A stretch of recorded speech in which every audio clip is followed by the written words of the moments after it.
বন্ধুরা সবাই কেমন আছো? বন্ধুরা আজকে তোমাদের আপন মায়ের সাথে রাতে কাজ করার অসাধারণ একটি সত্য ঘটনা বলবো। গল্পটি শেষ পর্যন্ত শুনলে তোমরা বাধ্য হবে হাতের কাজ করতে। না হলে সবাই আমাকে কাজ করে দিয়ে যাবে, আমি বাধা দেব না। আজকে যে গল্পটা বলব তা আমার জীবনে ঘটে যাওয়া এক সত্য ঘটনা। গল্পের নায়িকা নাজমা আক্তার একজন ধর্মভীতু গৃহিণী নারী। স্বামী আজমল ও এক ছেলে নাজমুল এবং এক মেয়ে নূপুরকে নিয়ে তার সুখের সংসার। ছেলে নাজমুলের বয়স 22 বছর, মেয়ে নূপুরের বয়স 5 বছর। নাজমুল এই বছর সদ্য ম্যানেজমেন্ট বিষয় হতে মাস্টার্স পাস করেছে। আজমল গ্রামের বাজারে কসমেটিক্স এর দোকান করে, যাতে করে নাজমার সংসার ভালোভাবে চলে যায়। নাজমা দেখতে বলিউড নায়িকা সোনাক্ষী সিনহার মতো, কিন্তু নামাজ, রোজা ও পর্দার ব্যাপারে খুবই সতর্ক। সপ্তাহে একবার নাজমা আজমল এর কাছ থেকে কাজ করিয়ে নেয় এবং এতেই নাজমা অনেক খুশি। ঘরের কাজ এবং নামাজ রোজা করেই নাজমার দিন পার হয়ে যায়।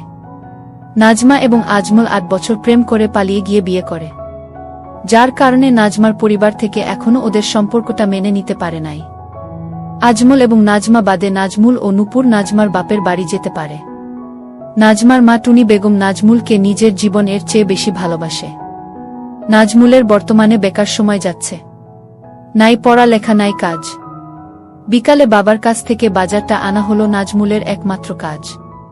তাই গত কয়েকদিন ধরে নাজমুল এর একটা বাজে অভ্যাস হয়েছে, লুকিয়ে লুকিয়ে আম্মু নাজমার দেখা। কারণ তার মা অনেক সুন্দরী। বিশেষ করে আম্মু নাজমার বিশেষ অবস্থার একটু ছিটেফটা দেখলে নাজমুলের মাথাটা ঝিমঝিম করে। সাথে সাথে বাথরুমে গিয়ে ঠান্ডা করতে হয় হাত দিয়ে।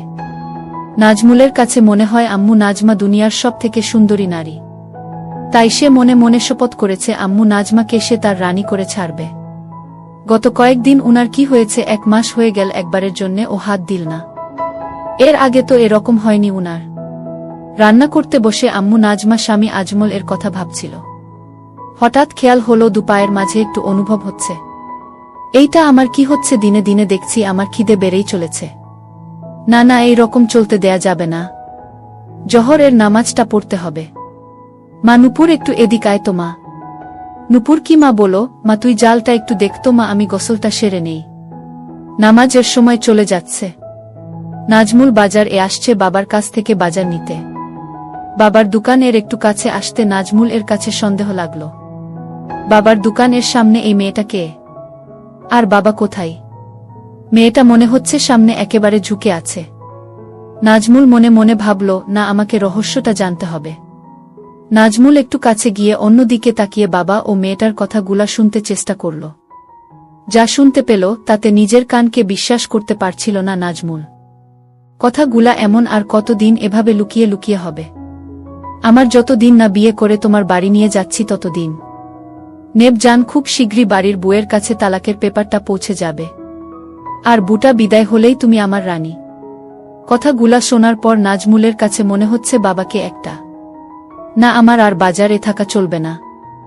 এখনই বাড়ি গিয়ে আমার আম্মুকে বলতে হবে। বাবার সামনে এমন একটা ভাব করল নাজমুল যেন সে এইমাত্র আসলো, এবং খুব ব্যস্ত বাজারটা নিয়ে তাড়াতাড়ি বাড়ির দিকে রওনা করল নাজমুল। আজকের রাস্তা মনে হয় শেষ হচ্ছে না।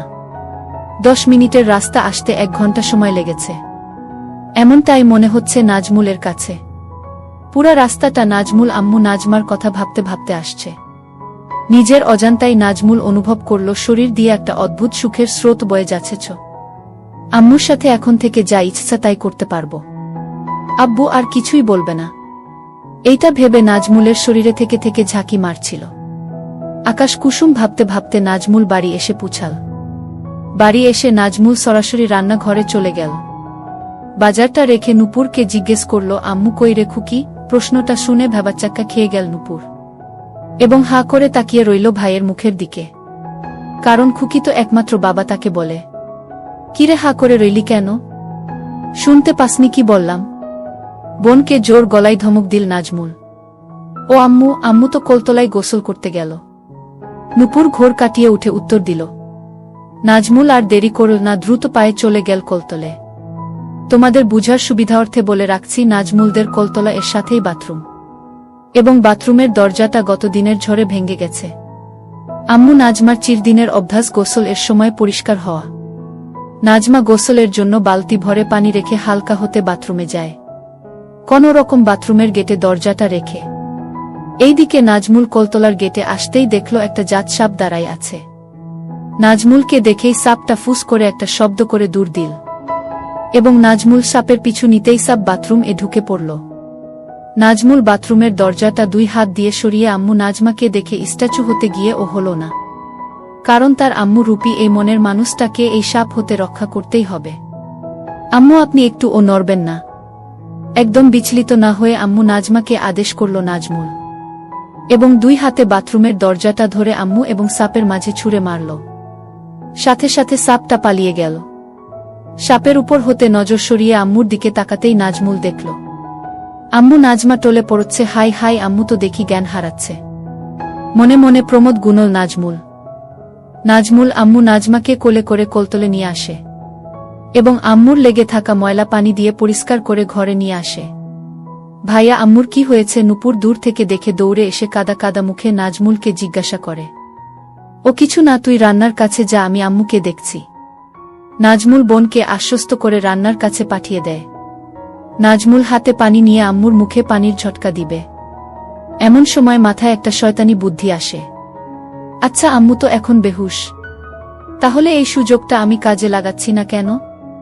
নাজমুল নিজের কাছে নিজেই প্রশ্ন করে ভাবনাটা মাথায় আসতেই মাথার উপর ফ্যান চলছে, তারপর ও নাজমুল এর ঘাম ঝরছে। কাপা কাপা হাতে শাড়ির আঁচলটা সরিয়ে দেয়। নাজমুলের মাথায় চক্কর মারে, মনে হচ্ছে কারো হাত পড়ে নাই এখনো। হঠাৎ কানের কাছে নূপুর এর গলা ভেসে এল। ভাইয়া ভাত রান্না শেষ, এখন কি করব? নাজমুল আম্মু নাজমার মুখ সরাতে সরাতে ভূত দেখার মতো করে বলল, তুই এখানে আসছিস কেন? ওখান থেকে বললেই তো পারতি। তুই রান্না ঘরে গিয়ে মাছটা কাট, গিয়ে আমি আসছি। নাজমুল ভাবল না আর এটাকে দীর্ঘায়িত করা যাবে না, এখনই আম্মুর জ্ঞান ফেরাতে হবে। তার আগে আমার জন্মস্থান এবং আমার স্বর্গটা একটু দেখে নেই। কাপা কাপা হাতে নাজমুল আম্মু নাজমা আবার সব ঠিক করে দিল। নাজমুল, ঘুমন্ত আম্মুকে আমি চাই না, আমি খাব আমার জাগ্রত আম্মুকে চাই। মুখে পানির ছিটা লাগতেই আম্মু নাজমা চিৎকার দিয়ে বলে উঠল, সাপ চলে গেছে আম্মু, আপনি এখন ঘরে আমার কাছে। এই যে দেখেন, বলতে বলতে নাজমুল আম্মু নাজমাকে কাছে টেনে ধরল। নাজমার স্বাভাবিক হতে 3 থেকে 4 মিনিট সময় লাগল এবং নাজমুল এই সুযোগে আম্মুকে ধরে রাখল। আম্মু নাজমা মনে মনে ভাবল বিষয়টা বাড়াবাড়ি হয়ে যাচ্ছে। বাবু আমার খুব ক্লান্ত লাগছে, আমাকে একটু একা থাকতে দে এখন। ঠিক আছে আম্মু, আপনি রেস্ট নিন, আমি রান্নাটা দেখছি, আর একটু পরে উঠে গোসল করে খেয়ে নিবেন। আম্মু নাজমাকে ঘরে একা ছেড়ে নাজমুল রান্না ঘরের দিকে চলে গেল। কি হতে কি হয়ে গেল আমার? যেই আমার স্বামী ছাড়া আর কাউকে কোনোদিন দেখতে দিলাম না, আজকে আমার কোনো পাপের কারণে এত বড় সর্বনাশ হয়ে গেল। আমার ছেলে সব দেখে নিয়েছে। হে মালিক, তুমি আমার মরণ দিচ্ছ না কেন? আমি এখন এই পোড়া মুখ নিয়ে ছেলের সামনে যাব কি করে? ছেলের কথা মনে পড়তেই লজ্জায় কুকড়ে গেল আম্মু নাজমা। না জানি কোথায় হাত দিয়েছে। আচ্ছা ছেলেকে আমি দোষ দিচ্ছি কেন? আমার বাবুর তো আর কোন দোষ নাই, ও তো আমাকে সাপের হাত থেকে রক্ষা করেছে। মনে মনে ছেলের প্রশংসা করতেই গর্বে বুকটা ভরে গেল আম্মু নাজমার। ছেলেটা আসলেই আমাকে অনেক কেয়ার করে। ও ওর বাবার মতো না, ও একদম আলাদা। ওর বাবাটা যদি ওর মতো হতো। একটা গভীর নিঃশ্বাস ফেলল আম্মু নাজমা। যাই হোক, অনেক পাপ লেগে গেছে, যাই গিয়ে গোসল করে নামাজ পড়ে আমার মালিকের কাছে ক্ষমা প্রার্থনা করি। মনে মনে কথাগুলা ভাবতে ভাবতে তড়িঘড়ি করে বিছানা থেকে নেমে পড়ে। আম্মু নাজমা দরজার কাছে গিয়ে পা দুইটা যেন অবশ হয়ে আসল। আম্মু নাজমার ছেলে যে তার সামনে রান্নাঘরে বসে এই দিকে ফিরে তরকারি কাটছে। এখন ছেলের সামনে দিয়ে কোলতলে যাবে কিভাব, এই ভেবে আম্মু নাজমার ঘাম বের হচ্ছে। তবুও যে আমাকে যেতেই হবে, আমাকে পবিত্র হয়ে আমার মাওলার হুকুম পালন করতে হবে এবং আমাকে ক্ষমা প্রার্থনা করতে হবে। ভাবতে ভাবতে বড় একটা ঘোমটা টেনে দ্রুত পায়ে কোলতলে চলে গেল আম্মু নাজমা।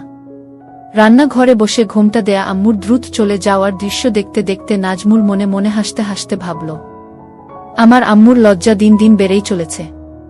খুকি, আমার তরকারি কাটা শেষ, তুই তরকারিটা কষিয়ে নিয়ে ভাজি করা মাছটা দিয়ে ঝোল রান্না করিস। আমি বাবার সাথে ফোনে কথা বলে আসি। হ্যালো আব্বু, আজকে আপনাকে একটু আগে আসতে হবে।